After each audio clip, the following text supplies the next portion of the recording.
Hey everyone, and welcome back to the channel. Today we're diving into the neon-soaked digital world of TRON Legacy, the 2010 sequel that brought us back to the grid after nearly 3 decades. If you've ever wondered what happens when a rebellious heir meets his father's digital doppelganger, or if you just want to relive those incredible light cycle sequences, you're in the right place.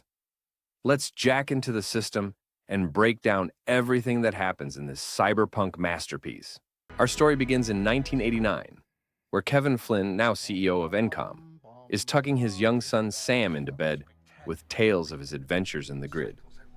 Kevin teases Sam about discovering something amazing and miraculous, alongside his digital allies Tron and Clue, but leaves for work before revealing what it is. This bedtime story turns tragic when Kevin Flynn mysteriously disappears, leaving behind a devastated company and, combined with the earlier death of Sam's mother, Jordan, in a car crash, an orphaned son. Fast forward to 2010. Sam Flynn has grown up to become Encom's largest shareholder and their biggest headache. Every year, he pulls off an elaborate prank against the company his father built. This time, he breaks into Encom Tower and leaks their newest operating system, OS 12, directly onto the internet for free. It's on the web. After a spectacular chase scene that ends with Sam base jumping off the tower, only to get his parachute caught on a traffic light. He's arrested, but quickly released.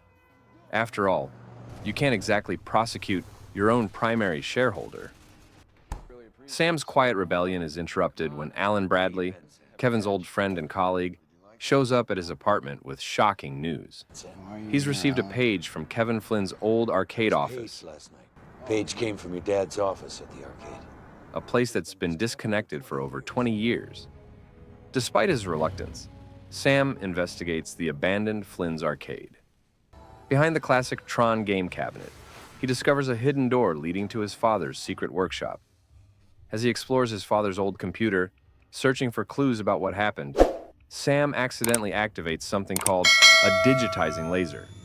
In a brilliant flash of light, Sam Flynn is transported into the digital world, the grid itself. Sam emerges confused onto the stark, neon-lit landscape of the grid, only to be immediately captured by a massive ship called a recognizer.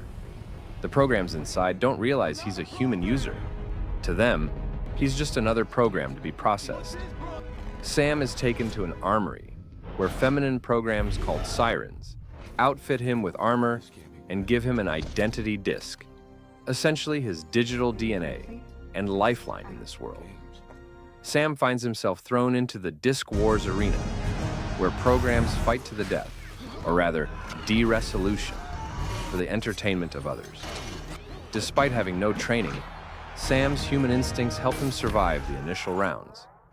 But then he faces Rinsler in the final match, a masked, silent warrior who's clearly in a different league. During their fight, Sam bleeds, something programs can't do. Rinsler recognizes him as a user and stops the match. Sam is brought before the grid's ruler, who's been watching from his command ship. At first, Sam thinks he's finally found his father.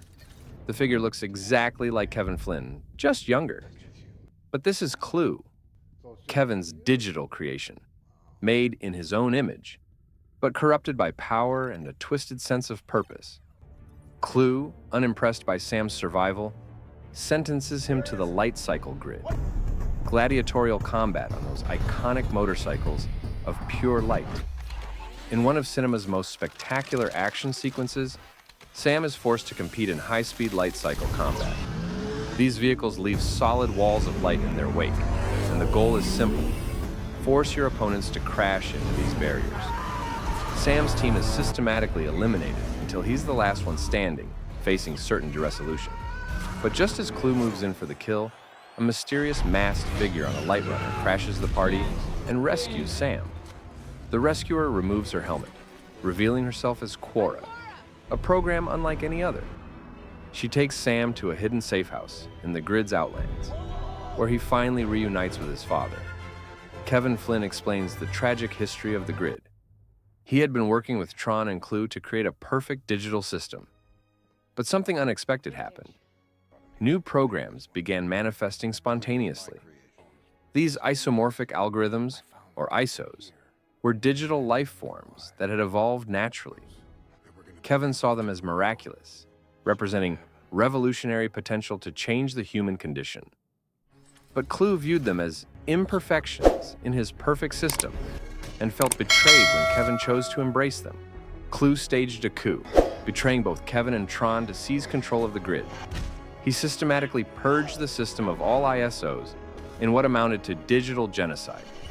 Tron fought to protect Kevin but disappeared in the conflict, presumed derezzed. Kevin became trapped in the grid when the portal to the real world closed, unable to return home while Clue ruled with an iron fist. Sam, being young and impulsive, believes they can simply fight their way to the portal, which will remain open for 8 grid hours. But Kevin refuses, knowing this is exactly what Clue wants: to steal Kevin's identity disk, the master key that would give Clue unlimited access to the Tron system and, potentially, the real world. Frustrated by his father's inaction, Sam decides to take matters into his own hands. If he can reach the portal, he and Alan could shut down Clue from the outside. Quorra, sympathizing with Sam's position, tells him about Zuse, a program who might be able to help. Sam steals Kevin's light cycle and heads for the city, while Kevin realizes too late that his son is gone and comes out of hiding to find him. Sam abandons the light cycle in the city, where Clue's forces trace it back to Flynn's Safehouse. Meanwhile, Sam is led by the Siren Gem to the End of Line Club, an exclusive nightclub that exists on multiple levels of reality. The club's flamboyant owner, Castor, reveals himself to be Zuse, but this seemingly helpful program is actually self-serving and betrays Sam to Clue, whose black guards storm the club. Kevin and Quorra arrive just in time to stage a rescue, but the escape comes at a cost. Quorra's arm is derezzed in the battle, and Kevin's precious identity disk is stolen by Clue's forces. In typical villain fashion, Clue double-crosses Castor, destroying the End of Line Club and derezzing both Castor and Gem. With limited options, the trio boards a solar sailor to reach the portal. During the journey, Kevin repairs Quorra's damaged arm and reveals the truth. She's the last surviving ISO. She's an ISO. Yeah, the last ISO. Making her incredibly precious and unique. Sam and Kevin finally begin to bond as father and son, while Sam and Quorra develop romantic feelings for each other. When Quorra asks Sam to describe a sunrise, something she's never seen, he compares it to her: warm, radiant, and beautiful. But their journey is diverted when their solar sailor is captured by Clue's massive carrier ship, the Rectifier. Here they discover Clue's true plan. He's forcibly repurposing programs to build an army for invasion. Kevin makes a shocking discovery. Rinzler, Clue's silent enforcer, is actually Tron, his old friend, who was captured and repurposed rather than destroyed. Quorra sacrifices herself to distract Rinzler, getting captured in the process. Clue, recognizing her as an ISO, has special plans for the last of her kind. Meanwhile, Sam infiltrates Clue's command ship to rescue Quorra and recover his father's disk. Clue reveals his master plan to his army. With Kevin's disk, he can take his forces into the real world to perfect it. Sam confronts Rinzler again, this time emerging victorious and freeing Quorra. The pair escape using a light chute and reunite with Kevin on the flight deck, stealing a light jet in the process. Clue pursues them with Rinzler and his blackguard in an epic aerial chase. But when Kevin makes eye contact with Rinzler, the program begins to remember who he truly is. Tron breaks free of his programming and turns against Clue, though he's lost in the process. The trio reaches the portal, but Clue is waiting for them. In a final confrontation, Everything you ever asked. Clue insists he was only following his programming. Kevin had told him to create a perfect world, and he was simply trying to fulfill that impossible directive. Kevin accepts responsibility for setting Clue on an impossible task and apologizes. But when Clue attacks and tries to steal the identity disk, he discovers Kevin and Quorra have switched disks. As Sam and Quorra activate the portal, Clue leaps after them in a final desperate attempt, But Kevin makes the ultimate sacrifice, using his powers to reintegrate with Clue, essentially absorbing him back into himself. This creates a massive explosion that destroys Clue, his carrier, and his entire army, but also costs Kevin his life. Back in the real world, Sam emerges from the grid with Quorra, who has somehow made the transition to physical existence. He transfers the entire grid onto a small microchip he wears around his neck. Alan arrives after receiving another mysterious page, and Sam tells him he's ready to take control of Encom and change the company's direction. Outside the arcade, Quorra asks Sam what comes next. His response? I guess we're supposed to change the world.